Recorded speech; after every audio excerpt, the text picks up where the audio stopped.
Good afternoon, all of you. आपण आज आर्थिक विकास आणि त्याच्या संकल्पना आणि मोजमाप पाहणार आहोत. मी प्राध्यापक डॉक्टर सुरेश राधुधरने. आज मी आपणाला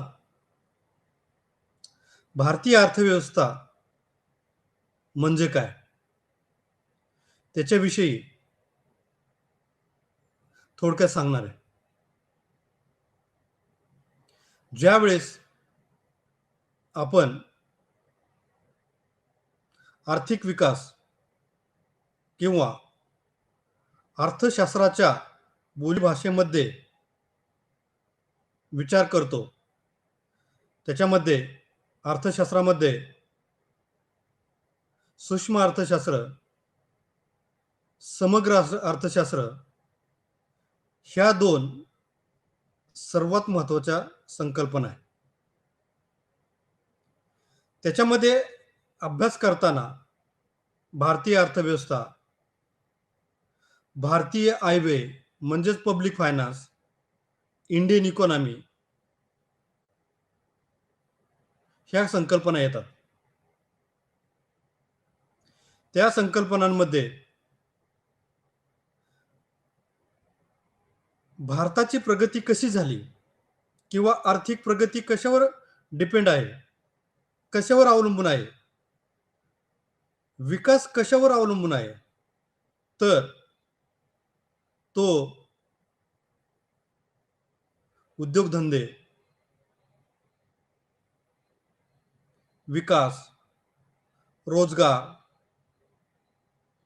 शेती म्हणजे तीन जे क्षेत्र येतात त्याच्यामध्ये महत्त्वाचे करून प्रायमरीमध्ये शेती म्हणजेच ॲग्रिकल्चर,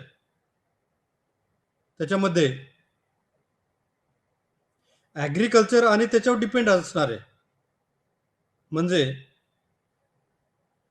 शेळीमेंढी पालन, वराहक पालन, कुक्कुटपालन हे आणि ह्या प्रकारचे व्यवसाय येतात.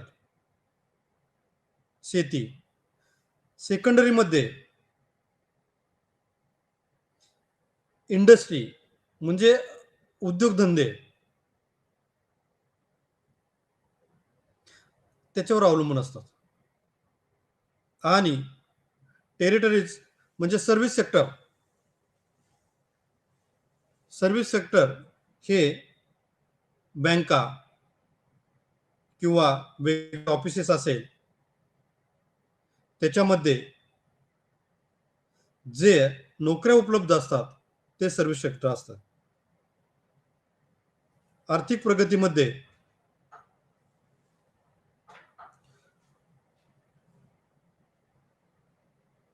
वेगवेगळे त्याचे मोजमाप असतात. आर्थिक विकासाच्या ज्या संकल्पना आहे आणि त्याचे मोजमाप काय आहे म्हणजेच economic development concepts and measurements. त्याच्यामधले पहिलं जे युनिट आहे ते आहे आर्थिक प्रगती किंवा त्यालाच आपण इकॉनॉमिक डेव्हलपमेंट म्हणतो.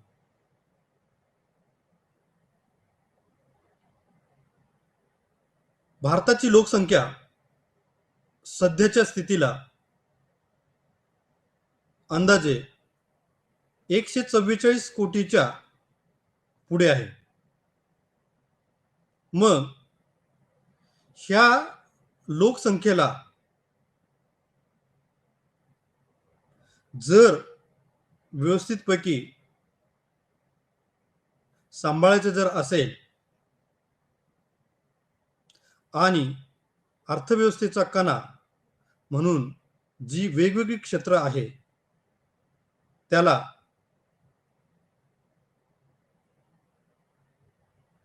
व्यवस्थितपैकी सांभाळायचं असेल तर प्रत्येक उद्योगधंद्यांचा विकास होणं गरजेचं आहे. ह्या प्रत्येक हाताला काम मिळालं पाहिजे. जर ह्याला जर काम जर मिळालं तर भारतामध्ये किंवा जगामध्ये सर्वजण गुण्या गोविंदाने नांदतील. नाहीतर काय होईल, जर रोजगार नसेल तर खून, मारामाऱ्या, चोरी किंवा आदरकृत्य केले जाते. भारताची अर्थव्यवस्था ही कृषीप्रधान किंवा शेतीप्रधान अर्थव्यवस्था म्हटली जाते. तसे तर भारताची जवळजवळ 70% लोकसंख्या ही मागील म्हणजेच काही वर्षापूर्वी अवलंबून होते. पण भारत हा विकसनशील देश आहे. त्याच्या विकसनशील देशामध्ये अर्थव्यवस्था ही बदलत असते.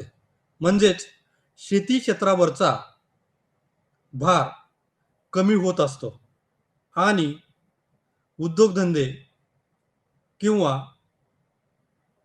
सेवा क्षेत्र याच्यामध्ये ती अर्थव्यवस्था डायव्हर्ट होत चालते किंवा परावलंबित होत चालते. आणि ती झालीच पाहिजे. आपण जर विकसनशील अर्थव्यवस्थेचा विचार जर केला, त्याच्यामध्ये अमेरिका असेल, जापान असेल, ह्या कंट्रीचे जे की देश आहेत त्यांची लोक फक्त 3 ते 4% लोकसंख्या ही शेतीवर अवलंबून आहे. का? तर हे विकसित देश आहे आणि आपण विकसनशीलमध्ये येतो.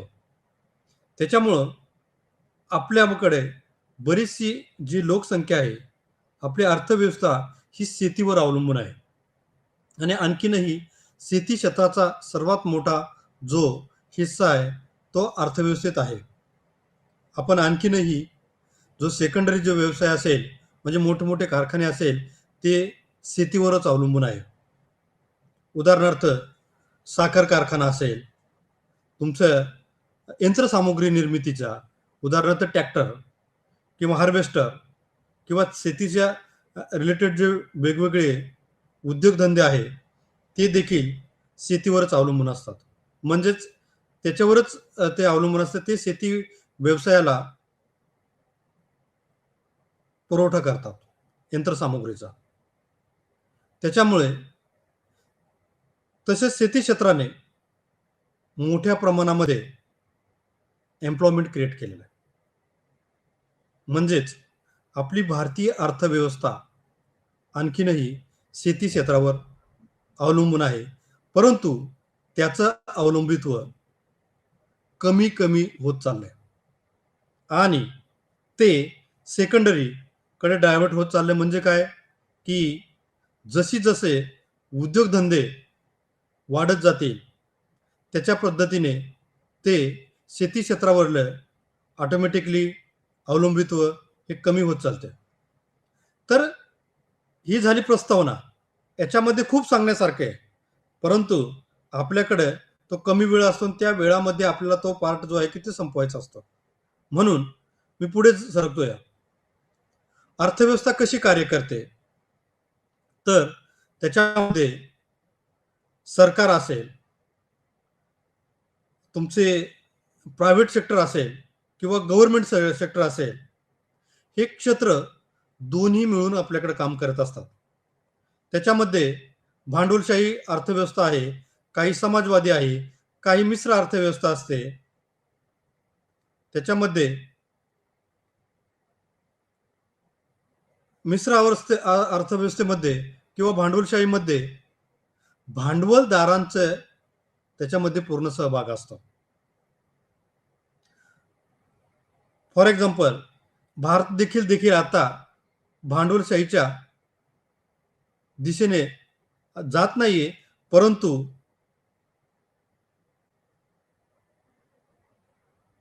सध्याला प्रायव्हेटिलायझेशनकडे चाललेलं दिसतंय.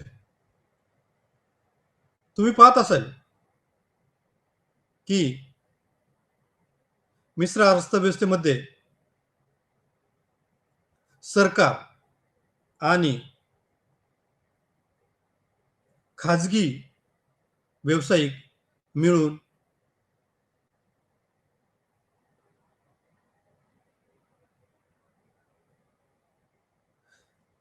डेव्हलपमेंट करीत असतात. उदाहरणार्थ, जे वेगवेगळे जे रस्ते बनवलेत ते खाजगीकरणातून आणि सरकारी सहभागातून, म्हणजे प्रायव्हेट पीपीटी आपण म्हणतो त्याला, त्याच्यामधनं जे बनवलेलं आहे.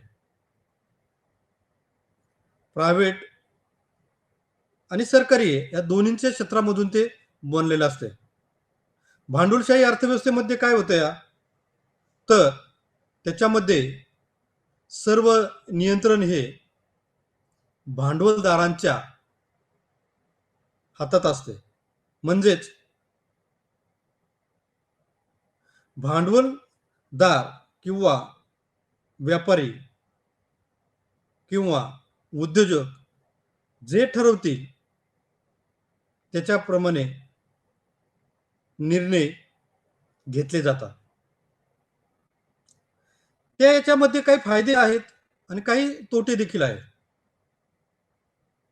भांडवलशाहीमध्ये एकाधिकारशाही असते. आपल्याकडं ज्याप्रमाणे लोकशाही आहे त्याप्रमाणे तिथे लोकांच्या मताला काही महत्त्व नसते. तर जो भांडवलदार ठरवेल, भांडवलदार ज्या पद्धतीने निर्णय घेईल त्या पद्धतीने त्याचं कार्य चालत असतं. भांडवलशाहीमध्ये परंतु आता काय झालं या, प्रत्येक जे जे कंट्रीज आहे त्या आता मिश्र अर्थव्यवस्था किंवा त्याच्याही पुढे गेलेल्या आपल्याला जाणवतात.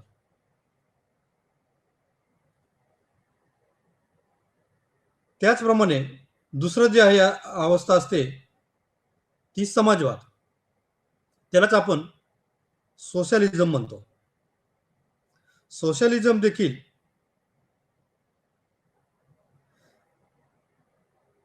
भांडवलशाहीप्रमाणेच काम करीत असते. त्याच्यामध्ये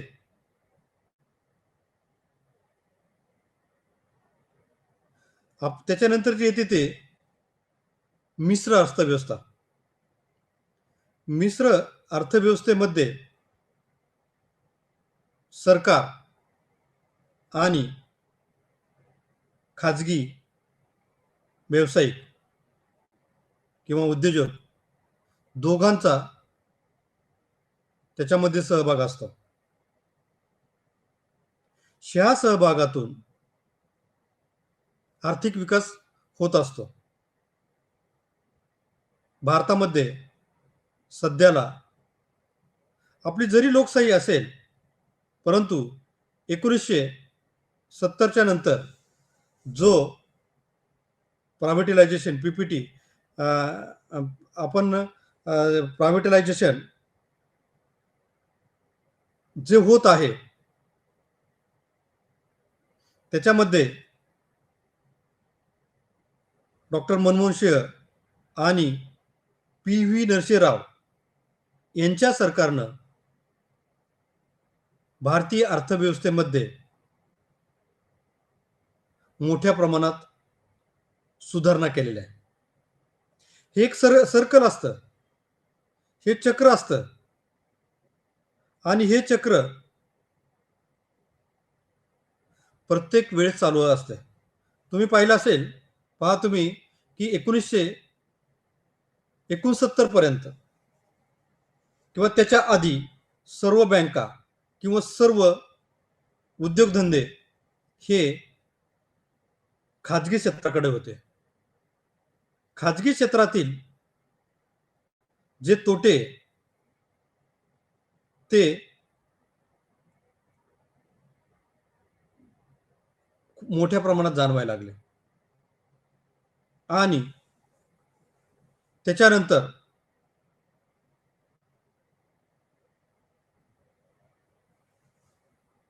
परत अर्थव्यवस्था आपली खाजगीकरणाच्या दृष्टिकोनातून वाटचाल करत आहेत. तुम्ही पाहत असाल 1991च्या नंतर बरेचसे क्षेत्र हे खाजगीकरणाच्या दिशेने वाटचाल करीत आहे. त्याला आता कुठलेच क्षेत्र जे आहे की अपवाद नाहीये. तुम्ही शिक्षण क्षेत्र जरी पाहत असेल, त्याच्यामध्ये खूप मोठ्या प्रमाणामध्ये प्रायव्हेट युनिव्हर्सिटी आलेल्या दिसतात. विकास देखील करायचा म्हटलं तर रस्ते जरी बांधायचं म्हटले तरी सरकारी आणि खाजगी ह्या दोघांच्या भागीदारीमधनं सध्याला विकास चालू आहे. हे दोघं जे आहे एकमेकांच्या हातात हात घालून काम करीत आहेत आणि हे सर्कल असंच चालू राहणार आहे. त्याच्यामुळे मिश्र अर्थव्यवस्थेचे देखील काही फायदे काही तोटे हे आपणास दिसून येतात. म्हणजेच भांडवलशाहीमध्ये देखील काही फायदे असतात, त्याचप्रमाणे काही तोटे देखील असतात. तसेच समाजवाद किंवा सोशलिझम मध्ये देखील काही फायदे असतात, काही तोटे असतात. तसेच मिश्र अर्थव्यवस्थेमध्ये देखील काही फायदे तर काही तोटे आपल्याला दिसून येतात. आता आपण पुढे जाऊया. आर्थिक विकासाची संकल्पना. आर्थिक विकास हा कशावर अवलंबून असतो? तर इकॉनॉमिक डेव्हलपमेंट ही इंडेक्स असतो. राहणीमानाचा दर्जा, शिक्षण म्हणजे अन्न, वस्त्र, निवारा ह्या माणसाच्या मूलभूत गरजा असतात. त्या किती प्रमाणामध्ये फुलफिल केल्या जातात किंवा भागवल्या जातात हे आपल्याला कळत असते. त्याच्यामध्ये आर्थिक विकास करताना लोकांचं आयुर्मान, एज्युकेशन हे देखील पाहिलं जातं. त्याच्यामध्ये वैद्यकीय सुविधा किती मोठ्या प्रमाणात उपलब्ध आहे. तुम्ही पाहत असेल की आपल्याचं आयुर्मान हे दिवसेंदिवस वाढत असल्याचे आपल्याला दिसून येते. का? त्याच्यामध्ये आहार, तुमच्या मेडिकलच्या फॅसिलिटी मोठ्या प्रमाणात वाढल्याच्या आपल्याला दिसून येतात. पहा, एखादा अपघात जर झाला आणि त्याला ताबडतोब जर मेडिकल फॅसिलिटी जर भेटली तर त्याचा प्राण वाचला जातो. आज मेडिकल क्षेत्र हे खूप मोठ्या प्रमाणात पुढे गेले. त्याच्यामुळं आयुर्मान देखील वाढलेलं आहे. ज्या पूर्वीच्या काळी ज्या वेगवेगळ्या साथी यायचे, कॉलरा असेल, तुमचा देवी असेल किंवा पोलिओ असेल, ह्या देखील आता ह्या सर्व याच्यावर लसी आलेल्या आहेत आणि त्या लसींमधून आपल्याला मोठ्या प्रमाणात जीवन जगता येतं. तुम्ही पाहिलं असेल की 2 वर्षापूर्वी आपल्याकडे मोठ्या प्रमाणामध्ये जी एक साथ आली होती, त्या साथीमुळे अनेक जणांचे प्राण गेले. परंतु त्याच्यावर ताबडतोब लस तयार करण्यात आली. आपल्याच पुणे येथील सिरम इन्स्टिट्यूटने ती लस तयार केली आणि त्याच्यामुळे हा जो आजार होता तो पूर्णपणे नियंत्रणात आणला. मग आर्थिक विकासाच्या मोजमापामध्ये तुमचं आयुर्मान आलंय. तुमचे एज्युकेशनच्या फॅसिलिटी किती आहे त्या देखील येतात. जो कोरोनाचा काळ होता, मी आता तुम्हाला सांगितलंय. जर लस नसती भेटली तर काय झालं असतं, या अनेक जण मृत्यू पावले असते. परंतु टेक्नॉलॉजी एवढी पुढे गेलेली आहे की सर्व गोष्टीवर आता नियंत्रण आणता येते. मग तुमचं आरोग्याच्या सुविधा कशा भेटतात? शिक्षण आज भारतामध्ये आपल्याला खूप मोठ्या प्रमाणामध्ये शिक्षणाचा किंवा एज्युकेशनचा रेशो वाढलेला दिसतोय. जे पूर्वीच्या काळी जे प्रमाण होतं कित्येक पटीने, म्हणजे तरी आणखीन आपल्याकडे 100% साक्षरता नाही. जी काही बिमारू राज्य आहेत, जे आदिवासी पाडा असेल, पट्टा असेल, तिथं आणखीनही थोड्याफार प्रमाणामध्ये अशिक्षितांचं प्रमाण जे दिसते. परंतु आपलं सरकार याच्यासाठी मोठ्या प्रमाणात प्रयत्न करीत असते आणि एज्युकेशनच्या सुविधा उपलब्ध करून देत असते. उदाहरणार्थ, मुलींसाठी पूर्णपणे मोफत शिक्षण दिले जाते. तसेच त्यांची राहण्याची सोय केली जाते. मुलं शाळेत यावा म्हणून मध्यान्ह भोजन नावाची एक जी गव्हर्नमेंटने स्कीम केली, त्याच्यामध्ये देखील तोच सामाजिक हेतू आहे की त्याच्यामुळे मुलांचे आरोग्य सुधारेल. त्याच्या निमित्ताने तरी मुले शाळेमध्ये येतील आणि शिक्षण घेतील. तसेच राहण्यासाठी घर, म्हणजेच काय, अन्न, वस्त्र, निवारा, ह्या ज्या मूलभूत गरजा आहेत त्या पहिल्यांदी भागवलीच पाहिजे. त्याच्यामध्ये सरकार देखील मोठ्या प्रमाणामध्ये मदत करीत असते. उदाहरणार्थ, गरिबांसाठी वेगवेगळी घरे बांधून देत असते.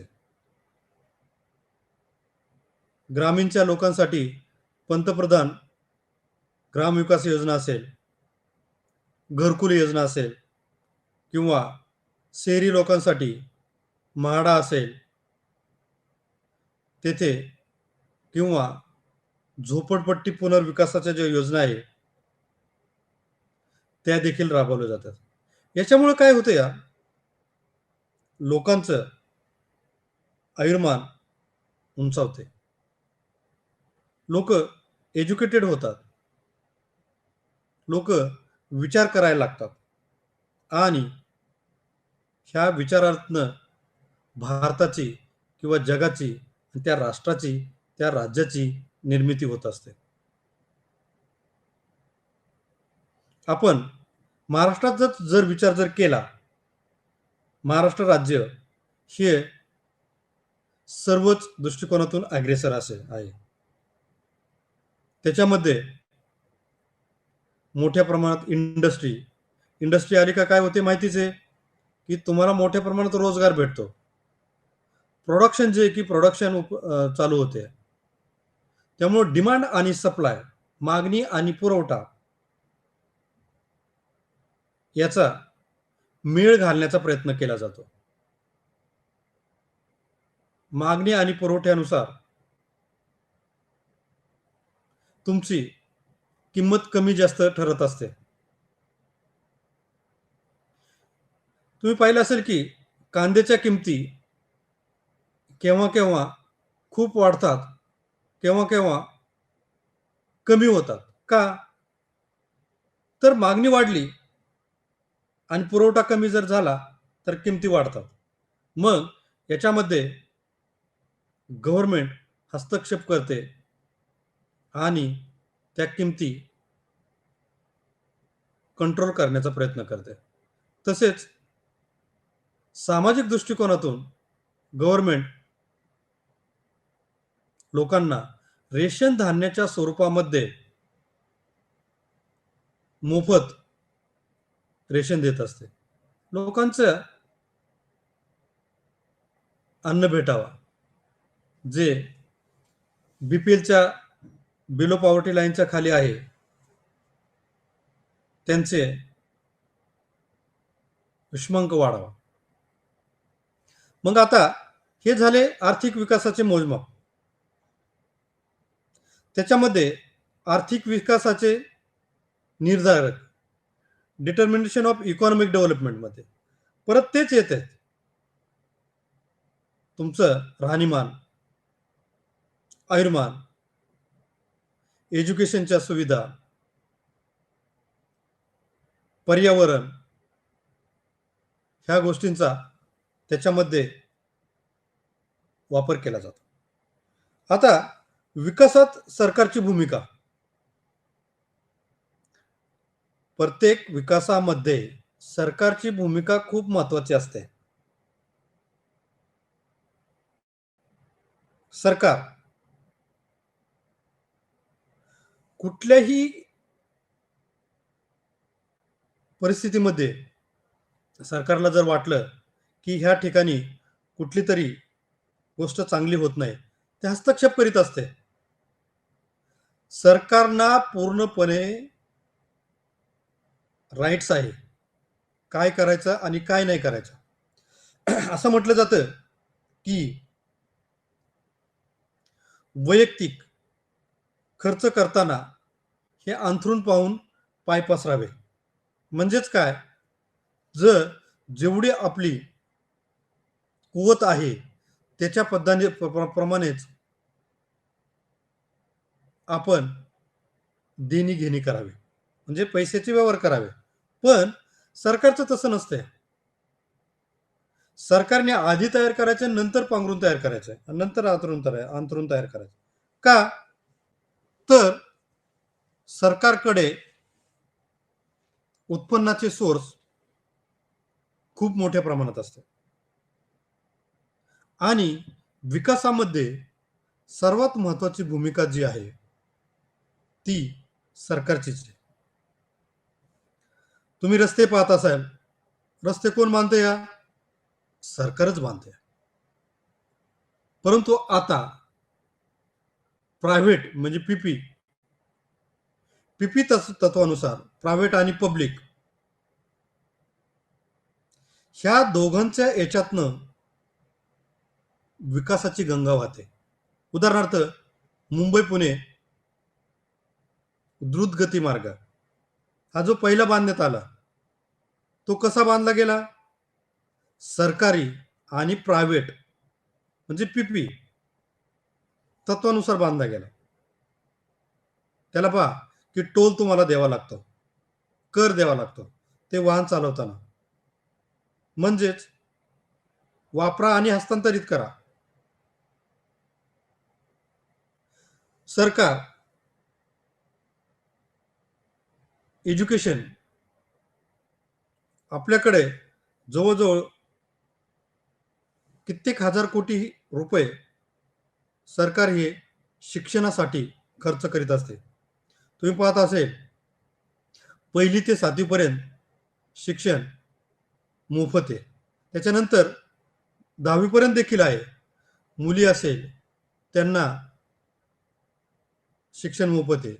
तसेच विकर शिक्षण म्हणजेच ज्यांचा आर्थिक स्तर हा कमी आहे त्यांच्यासाठी देखील सरकार मदत करीत असते. 100%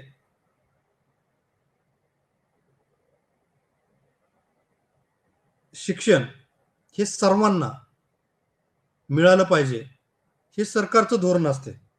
मग त्याच्यामध्ये सरकार वेगळ्या प्रकारच्या योजना राबवते, स्कॉलरशिप देते, त्यांना हॉस्टेलच्या फॅसिलिटी देते. सरकार शाळा कॉलेजेस चालवण्यासाठी अनुदान देते.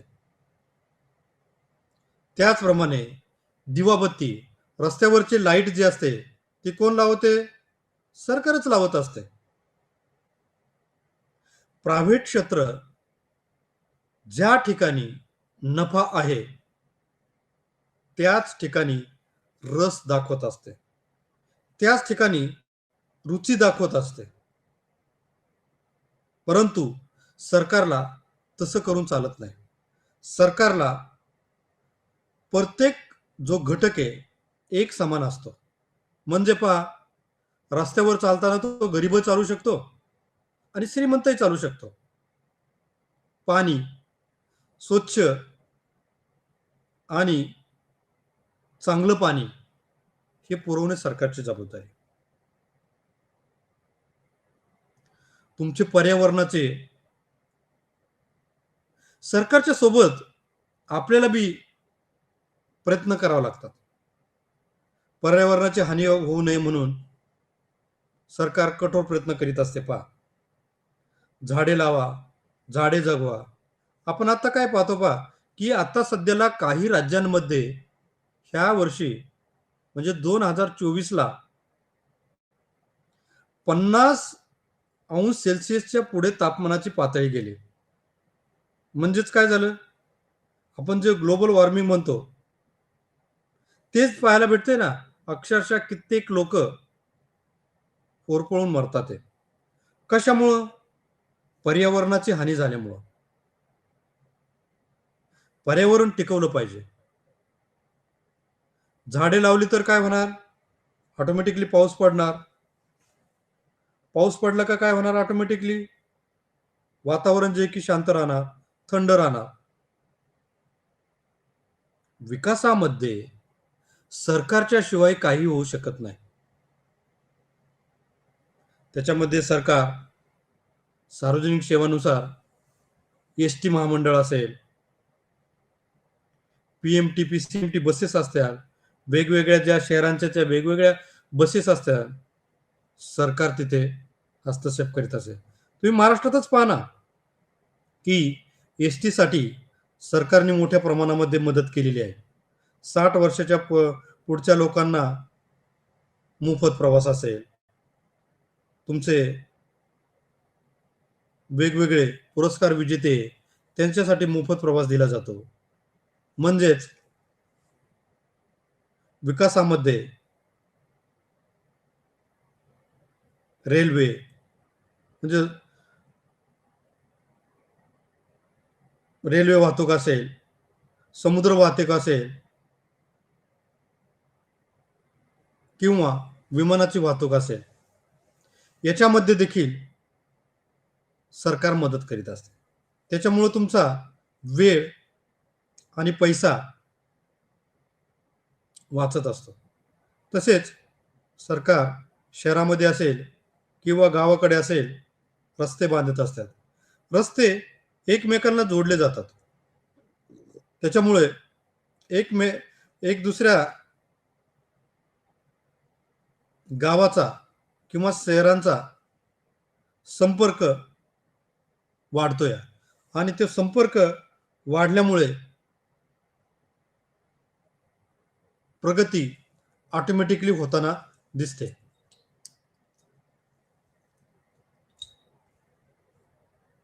तर आपण हे पाहिलं की आतापर्यंत अर्थव्यवस्था कशी कार्य करते आणि वेगवेगळ्या ज्या अर्थव्यवस्था असेल, भांडवलशाही अर्थव्यवस्था म्हणजेच कॅपिटलिझम, की तिथे भांडवलदारच निर्णय घेतात. समाजवादामध्ये, सोशलिझममध्ये समाजवादी म्हणून काम करतात. तर मिश्र अर्थव्यवस्थेमध्ये खाजगी आणि सरकारी दोघं मिळून काम करत असतात. त्याच्यानंतर विकासाच्या कल्पना पाहिल्या आपण. विकासाचं मोजमाप पाहिलं, आर्थिक विकासाचे निर्धारक पाहिले आणि विकासात सरकारची भूमिका पाहिली. आता हे उद्दिष्ट म्हणजे हे जे युनिट आहे शिकल्यानंतर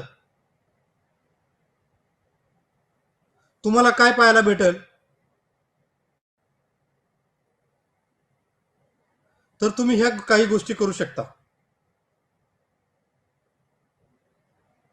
विविध आर्थिक प्रणालीमध्ये अर्थव्यवस्थेच्या कार्याची चर्चा करा.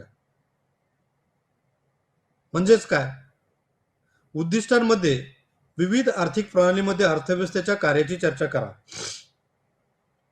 अर्थव्यवस्था कशी कार्य करते हे तुम्ही पहा. त्याच्यामध्ये वेगवेगळी पुस्तकं वाचा.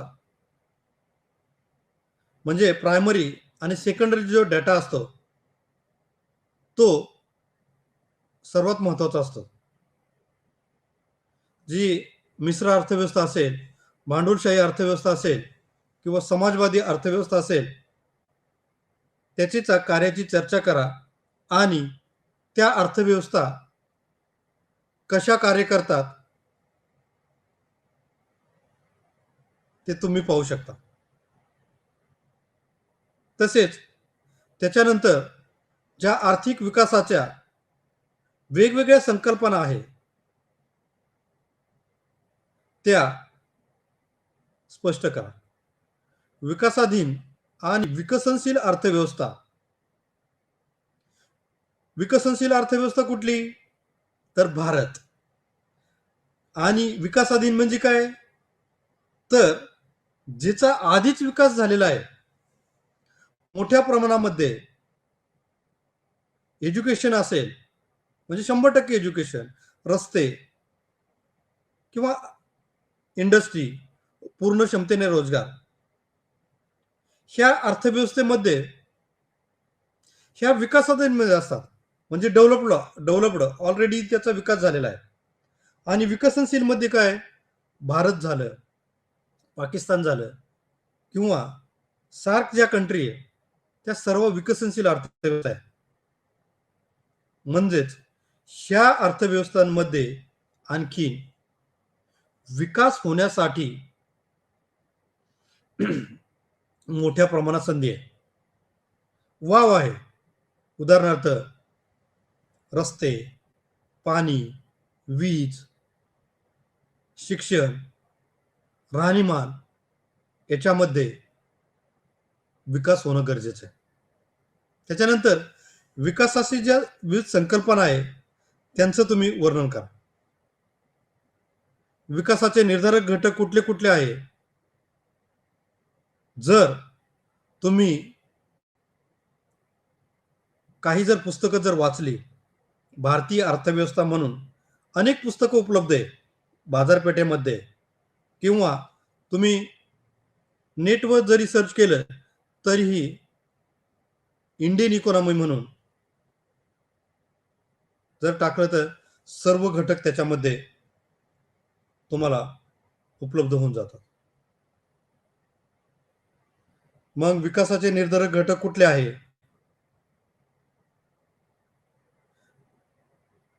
त्याच्यामध्ये मुख्यत्वे करून तुमचं रावणचं पुस्तक असेल किंवा महाराष्ट्रामध्ये वेगवेगळ्या लेखकांनी जी पुस्तकं लिहिली आहेत त्याच्यामध्ये तुम्हाला स्पर्धा परीक्षांसाठी देखील भारतीय अर्थव्यवस्था म्हणून एक जो भाग असतो, एमपीसी असेल, यूपीएससी असेल, त्याच्यात देखील तुम्ही अभ्यास करू शकता आणि त्या संकल्पना पाहू शकता. त्याच्यानंतर आपण जसं पाहिलं की ज्या उद्दिष्टांमध्ये दुसरे पुढील जे उद्दिष्ट आहे, विकासातील सरकारच्या भूमिकेवर चर्चा करा. सरकार हे नेहमीच सामाजिक दृष्टिकोनातून काम करत असतात. आणि सामाजिक दृष्टिकोन म्हणजेच काय? सर्व स्तरामध्ये लोकांना एक समान सर्व गरजा उपलब्ध झाल्या पाहिजे. आणि त्याच्यामध्ये सरकारची भूमिका ही खूप महत्वाची भूमिका असते आणि सरकार ती भूमिका बजावत असते. तर त्याच्यावर देखील तुम्ही चर्चा करू शकता. आता आपण प्रस्तावनेकडे जाऊया. आर्थिक व्यवस्था देशाच्या विकासाच्या शक्यता देखील ठरवते.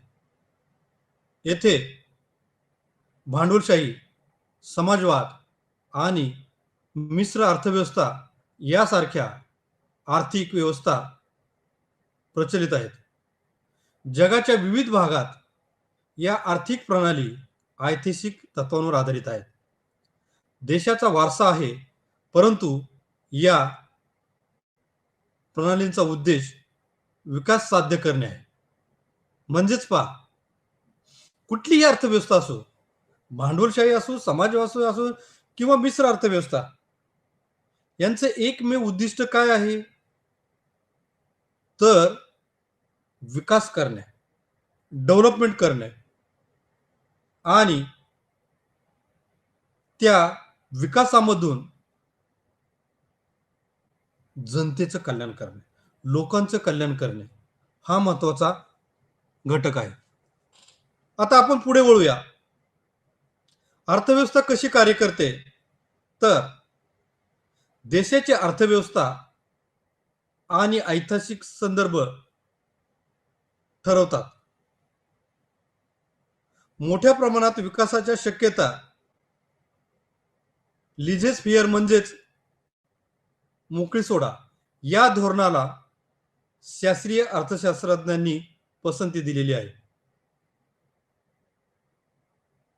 भांडवलशाही व्यवस्था, सेंट्रली नियोजित आर्थिक प्रणाली आणि कार्यक्षम बाजार आणि तर्कसंगत मिश्रित प्रणाली राज्याच्या प्रतिबंधात्मक आणि उदारीकरण धोरणाची हस्तक्षेपवादी भूमिका ही आकाराला आली आहे. आर्थिक क्रियाकल्प तीन प्रकारच्या प्रणाली आहेत, म्हणजे तीन प्रकारच्या अर्थव्यवस्था आहेत. त्याच्यामध्ये भांडवलशाही, समाजवाद आणि मिश्र अर्थव्यवस्था. प्रत्येक अर्थव्यवस्थेचं एकच काम आहे, ते की आपल्या देशाचा, समाजाचा विकास करणे. भांडवलशाहीमध्ये काय होते या? ती भांडवलदारांच्या हातात असते या. त्याच्यामध्ये शासनकर्ता जर चांगला जर असेल तर तो नेहमीच चांगल्या दृष्टिकोनातून पाहत असतो. पहा, पूर्वीच्या काळी राजे महाराजे होते. आपल्याकडे शिवाजी महाराज असतील, अहिल्याबाई होळकर असतील,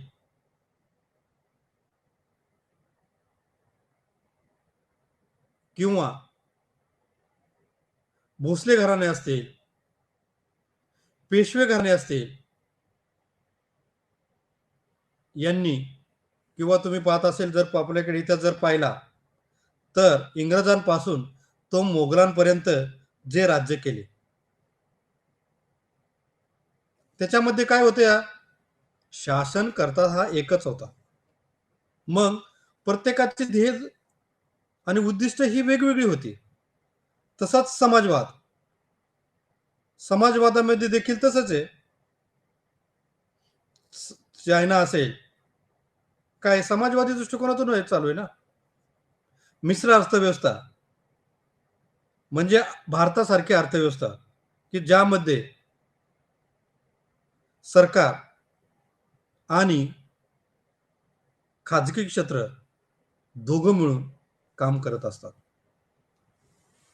आता आपण भांडवलशाही पाहूया. भांडवलशाही आर्थिक व्यवस्थेमध्ये व्यावसायिक फर्मच्या क्रियाकलाप बाजार असतात. निर्धारित भांडवलशाही अर्थव्यवस्थेत व्यक्ती किंवा कोणतीही संस्था नाही, त्याच्या दैनंदिन संबंधात केंद्रीकृत किंवा नियोजित पद्धतीने निर्णय घेते. म्हणजेच काय, ह्या व्यवस्थेमध्ये एकच जो असतो भांडवलदार, तो निर्णय घेत असतो. रस्ता कुठे बांधायचा, एज्युकेशनच्या सुविधा कुठे द्यायच्या, तुम्ही काय करायचे, एखाद्याला शिक्षा द्यायची तर तो डायरेक्टली शिक्षा करू शकतो. परंतु लोकशाहीमध्ये चालतं का? नाही. मग त्याच्यावरती लोकशाहीमध्ये लोकांच्या मताला तेथे महत्व असते. परंतु भांडवलशाहीमध्ये तो भांडवलदार ठरवत असतो. आपण जर इथे पाहिले तर तुम्हाला working of the price mechanism, price कशी ठरवते ते दिसून येते.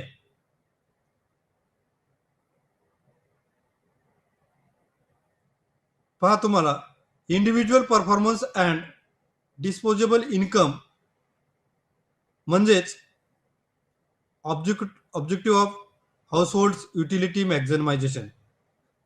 त्याच्यानंतर separately determine demand schedule for product, price mechanism किंवा किंमत कशी ठरवली जाते हे आपल्याला ह्या आकृतीवरनं, ह्या डायग्राम मधनं दिसते. त्याच्यानंतर समाजवाद. समाजवाद ही एक आर्थिक व्यवस्था आहे जिथे खाजगी क्षेत्राला कोणत्याही प्रकारची सुविधा नसते.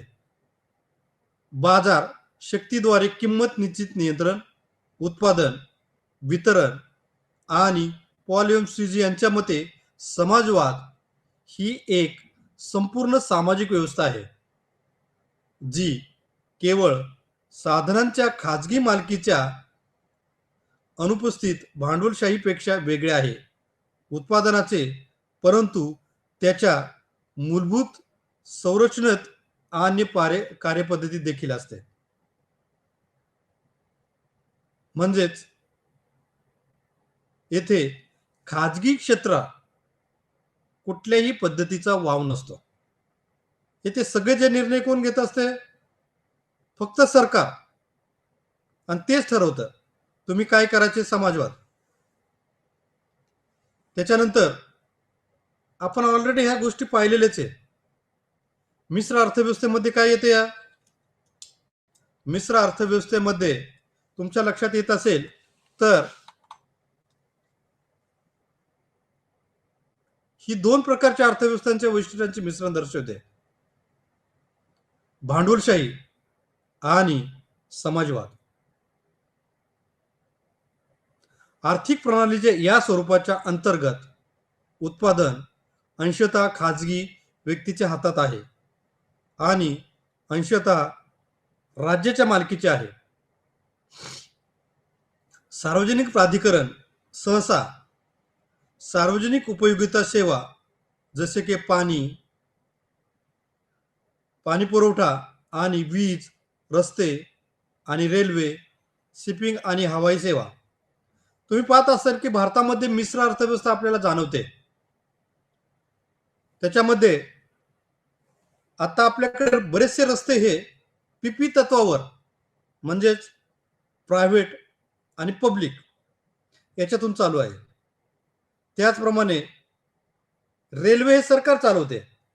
वीज देखील पहा, काही ठिकाणी खाजगी कंपन्या वीज बनवतात.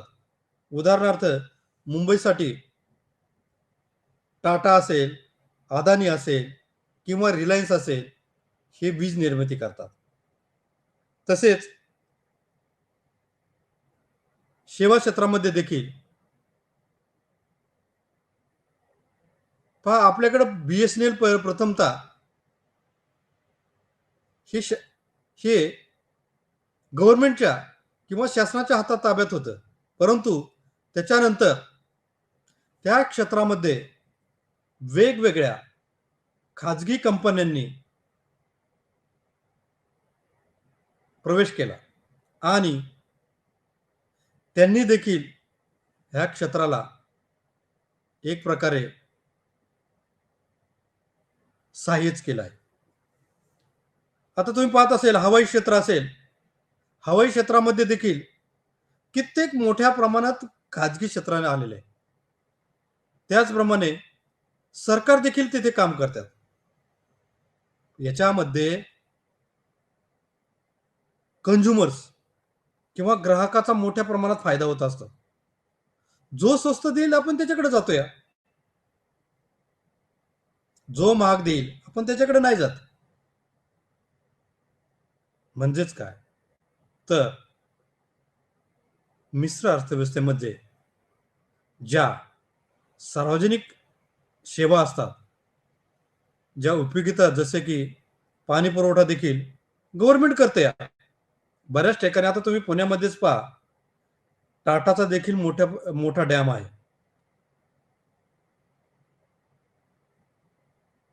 सरकारला जर वाटलं तर सरकार ह्या सर्व खाजगी लोकांच्या कडील जे उद्योगधंदे आहे सरकार ताब्यात घेऊ शकते आणि त्याच्यामध्ये सर्वसामान्यांच्या विकासाला चालना देऊ शकते. आता आपण आर्थिक विकासाची संकल्पना पाहूया. आर्थिक विकास हा एक व्यापक शब्द आहे, जो सामान्यतः संदर्भित म्हणजेच रेफरन्स करतो धोरण निर्माते आणि समुदायाचा सतत एकत्रित प्रयत्न देशातील राहणीमान आणि आर्थिक स्थिती ठरवत असतं. त्याच्यामध्ये कमी दरडोई उत्पन्न, दरडोई उत्पन्न सरासरी उत्पन्नाचा संदर्भ देते.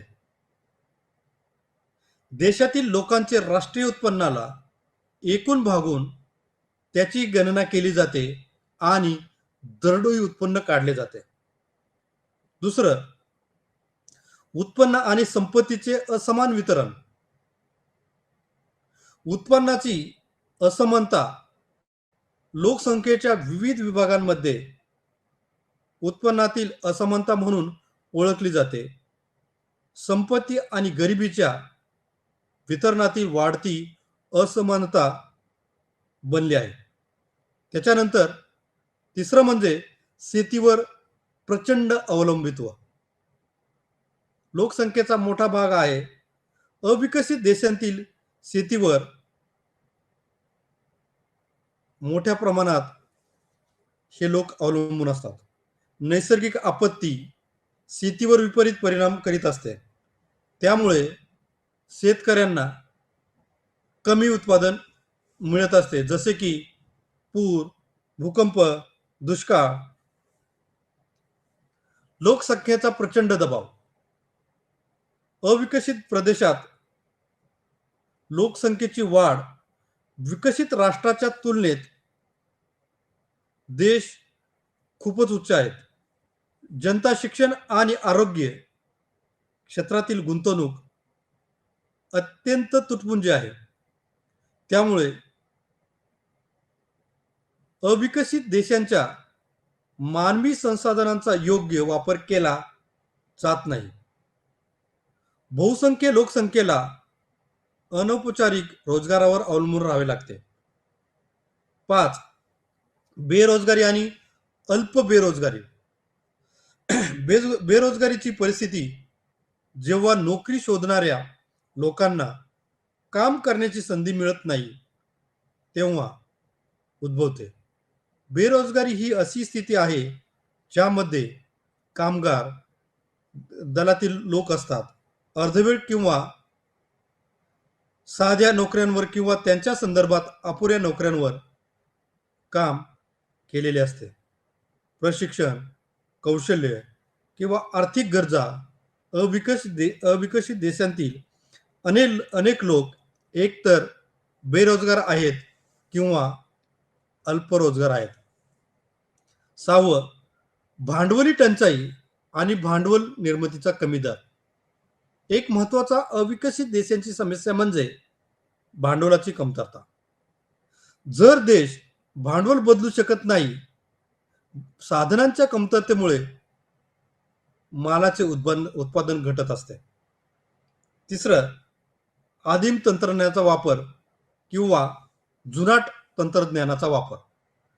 तंत्रज्ञानाचा विकास खूप कमी आहे. विकसित देशांच्या तुलनेत अविकसित देश, त्यांच्यापैकी भरपूर अविकसित देशांमध्ये वापरले जाणारे तंत्रज्ञान कालबाह्य आणि आदिम म्हणजेच पुरातन आहे. ग्रामीण शहरी राहणीमानाची विषमता. अविकसित अर्थव्यवस्थेत ग्रामीण आणि शहरी लोकांमधील फरक मोठ्या प्रमाणामध्ये जाणवतो. 9, कमी आर्थिक समावेश दर. समाजाचा खालचा स्तर, विशेषतः मध्ये अविकसित देशांमध्ये ग्रामीण भाग आर्थिकदृष्ट्या कमी आहे. विकसनशील अर्थव्यवस्था, त्याच्यामध्ये आर्थिक वाढ, मोठा पुश म्हणजे बिग पुश दृष्टिकोन, दुष्टचक्रात अडकलेल्या विकसनशील देशांना मदतीचा हा उपाय आहे. दारिद्र्याचा सापळा म्हणजेच काय? Poverty trap. मोठ्या रकमेचे आर्थिक सहाय्य देणे, जेणेकरून तोडण्यासाठी सायकल चालवा आणि औद्योगिक विकासावर आधारित स्थानिक जीवनमान सुधारा आणि बचत आणि गुंतवणूक गरिबी करा. त्याच्यामध्ये आपल्याला गुंतवणूक, गरिबीचा सापळा, संयुक्त राष्ट्र विकास दशक, UN जनरल असेंब्लीने 1960, 1970 आणि 1980 चे प्रत्येक दशक घोषित केले. शाश्वत विकास आणि मिलेनियम डेव्हलपमेंट हे महत्वाचे आहे. आर्थिक मोजमाप विकास. आर्थिक विकास म्हणजे लोकसंख्येच्या एकूण जीवनाचा दर्जा यांचा समावेश होतो. त्याचे शिक्षण, वैद्यकीय सेवा आणि आहाराचे प्रमाण. देशाचा जितका मोठा आर्थिक विकास, लोकांचे राहणीमान चांगले असायला हवे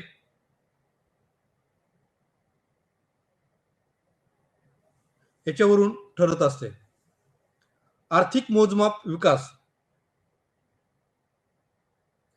आर्थिक विकास म्हणजे लोकसंख्येच्या एकूण जीवनाचा दर्जा यांचा समावेश होतो. त्यांचे शिक्षण, वैद्यकीय सेवा आणि आहाराचे प्रमाण. देशाचा जितका मोठा आर्थिक विकास, तेवढं लोकांचे राहणीमान चांगले असायला पाहिजे. मुलांप्रमाणेच वाढीचा ताण असतो. परिमाणात्मक उपायांवर उंची किंवा GNP तर विकास लक्ष वेधून घेतो. क्षमतांमध्ये बदल करण्यासाठी, जसे की शारीरिक समन्वय आणि शिकण्याची क्षमता किंवा अभिरुची आणि तंत्रज्ञानातील बदलांशी जुळवून घेण्याची अर्थव्यवस्थेची क्षमता सध्या विकासाचे मोजमाप आहेत. दरडोई उत्पन्न, GNP, लोकसंख्येची वाढ, कामगार दलाची व्यावसायिक रचना, मानव विकास निर्देशांक ह्या गोष्टी पाहायला भेटतात. आर्थिक निर्धारक विकास. विकासाची प्रक्रिया नैसर्गिक संसाधनांसारख्या अनेक घटकांवर अवलंबून असते. भौतिक आणि मानवी भांडवल, तंत्रज्ञान.